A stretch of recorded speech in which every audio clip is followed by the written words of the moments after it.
In this video, we're going to take a look at the new GT500. It's a collaboration between Motorhelix and the brand Greenlight. Both of them are pretty well known. Motorhelix is best known for their opening engine bays with highly detailed engines and JDM cars, while Greenlight is a more affordable big box store style diecast car, especially here in North America, that have some very cool castings, and they're all licensed. So a lot more older American cars and vehicles you don't typically see. So with this one, we get the licensing from Greenlight. So you can see license from both Shelby and Ford. And we get the more detailed model, hopefully, from Motorhelix. You can see I went with the black version. It's actually available in 6 color variations. You have white, red, and black. I'll show the pictures here. And there's both the standard GT500 and then the Super Snake. The Super Snake had more power and that distinctive hood scoop. You can see packaging-wise, you get the acrylic case. I got this from AliExpress, which is why it came here more early than some of the American distributors. And as a result, the box is usually pretty destroyed, even though it comes with the little protective sleeve. You can see underneath the box, you have all the branding information and warnings. And the case itself is this nice kind of deep green, very basic. You just have Ford here, and on the back, Super Snake GT500 printed on it. If we open up the sleeve, you can see it's just that little paper backing with Super Snake. And then Greenlight printed on the back. You can see the acrylic case, and again, this is an AliExpress thing. They usually come pretty scratched up, but you might be able to restore it. Pretty thin, and then 2 screws underneath it.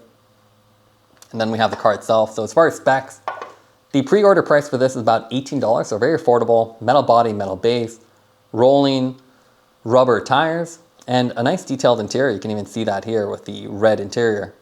It has acrylic headlights and taillights, so pretty high quality. You don't have any opening parts here though, so which is why it's a little bit more affordable. The display case itself is pretty cheap. You can see just cheap plastic, and like a lot of AliExpress things, kind of scratched up. It's supposed to be limited edition, but they don't really tell you what the number is or have a numbering on the actual case. And again, the Super Snake has a distinctive front hood, had more power, and was available even in a manual transmission. You generally just do not see this 5th generation Mustang. This was part of their retro futurism design language, so you can see much more aggressive body lines, and it was a big departure from the 4th generation New Edge Mustang that came before it. If you look at the photo here, they were much more rounded and soft, while this one brought back that classic Mustang look with the sharp body lines on the sides. I'll go ahead and take this off the case. Now even today, the 5th generation Mustangs are really not that desirable. The Mustangs after them came with the Coyote V8, with more power, and they had independent suspensions later, so they had a lot better handling. So these were just powerful, but they didn't have very good handling. So it's a little bit of an in-between, and that's why today they're still pretty affordable, unless you have a very low mileage GT500. I went with the black version, and I'm glad I did, because you can see the black version actually looks really good. There's something very odd about Motorhelix. I don't think they do other colors very well. So if you look at the photos of the other ones, they look really bad. So you can see the sharp body lines here, the little scoops on the back. And this black version looks nice, so nice sharp body lines. Even the gas cap is well defined. And with the other ones, they're just soft and too thick, so I think they're just not very good at other paint colors. So maybe this black one is the one again, and the other ones just have too much paint that makes the casting look really bad. So I'm definitely happy I went with this one. Here you can see on the turntable, and it's a really beautiful car. This is all black, and it has the shadow stripe going down the center. Now, if you're a Knight Rider fan, you'll know this is the Knight Rider car. It's just missing the red laser in the front. And that's pretty much all they did in the show. They just add a red laser into that little hood scoop. And then they added a little dome in the dashboard. So it was a pretty bad show and kind of a pathetic modification compared to the original Knight Rider. But it's still cool, and it's nice to have the Knight Rider version. They made it look just like the Super Snake that you have here with the chrome wheels and then the body kit. If we take a closer look, you can see they actually did a pretty good job here with this model. We have the nice acrylic headlights. There's some bulb detailing behind it, so you can actually see through it. The turn signals are just painted, so they don't look that great. But the fog lights are also painted as well. They almost look like the acrylic because they're kind of set back, but the paint is actually pretty sharp. There's no extra paint on the edges. The grille is really well defined. You can see the honeycomb, and then you can even see the Shelby badge on there. It has the hood scoop, but there's no air gap between there, so you can see very shallow. And then the stripe looks really good. So the matte stripe with these little inset pieces here that are the vents. You have the side mirrors and then nice chrome wheels. It rolls very well. So like a Hot Wheels, but a little bit noisier. You have the brake detailing, which looks really good. And with this chrome finish, it actually looks very nice. You have the Mustang badging on the side.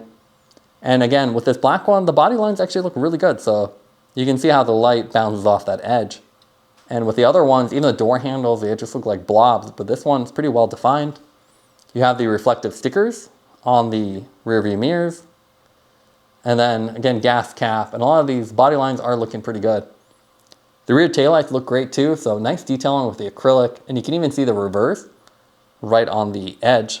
Nice Mustang on the center with the raised cap.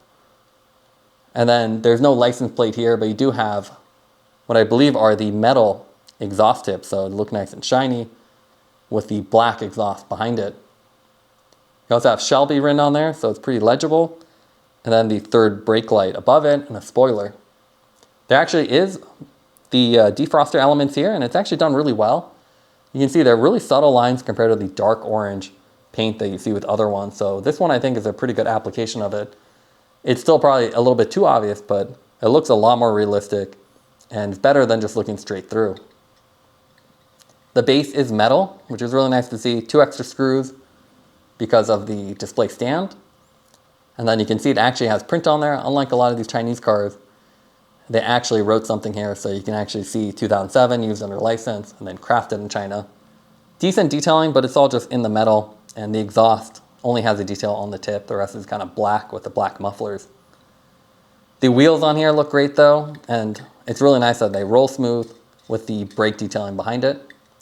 The interior is also very nicely detailed. You can see it's red. I'll go ahead and just open this up. We'll take a closer look at that. So with these cars, you don't have to be too afraid of opening them. There's not a lot of too fragile parts. So with some of them, the screws are hidden, but this one's not.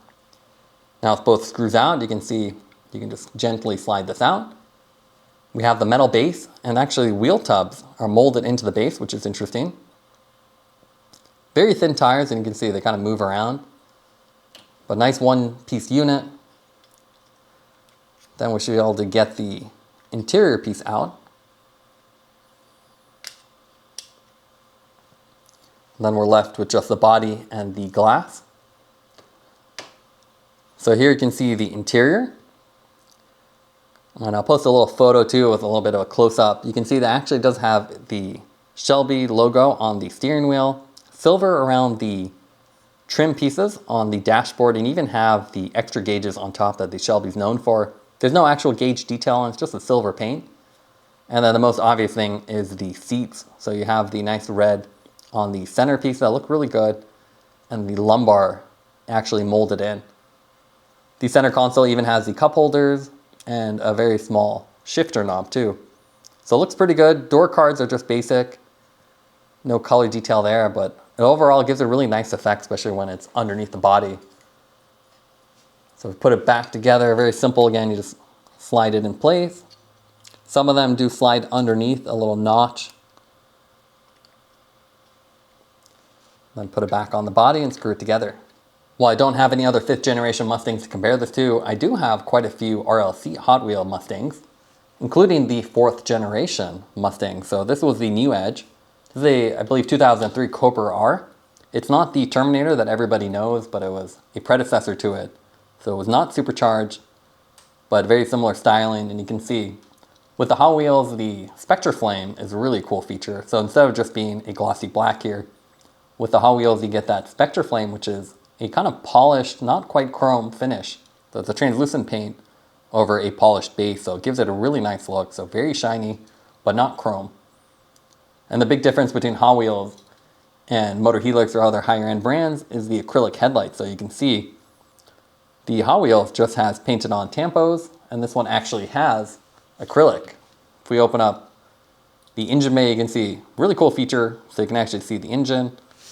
And you have nice detailing, and even though this is the RLC, they added the side mirrors but no side reflective stickers on there.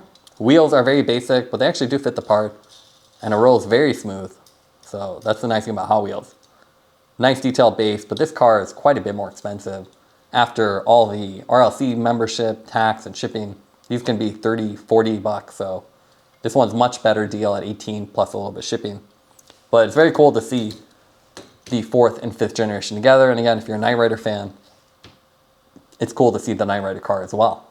We have the 3rd generation, that's the Fox body. So this is another really cool one. So pink Spectra Flame. It doesn't quite look pink. It's in real life, it's kind of a softer pink, almost looks red, especially when you put it right next to the red car. It will reflect whatever's around there. And then we have the Boss 302. So I believe this is a 1970 model. But you can see these are all Hot Wheels RLC. You have the opening engine bay on this one. So I definitely recommend this model, especially on eBay. You don't have to pay membership fees, and decently detailed motor. It's not that detailed as the Motorhelix models, but it still looks really good with the coloring. No side mirrors, which is one big downside of Hot Wheels. But that Spectra Flame is very unique. And even though these are Tampo, it still looks really good. Nice exhaust, really smooth rolling wheels, metal body, metal base. The interior is very basic though. You can see it's just white. And same thing with the Cobra. There isn't really color detail compared to the Shelby we have. So even though this is much more affordable, you get more detail. And then the most basic one, the Boss 02, is Spectra Flame again, but it doesn't have any opening parts. So much more simple, and the casting they've done quite a few times. Big difference again is the lack of acrylic headlights. It really takes the Mustang up and beyond the standard Hot Wheels design. So I definitely recommend this, even though I would avoid some of the other colors. So the other colors are definitely not that nice. They're a lot softer, but the black one looks great. So you can't go wrong with it. Nice chrome wheels, and overall a nice model as long as you stay away from some of the other color schemes.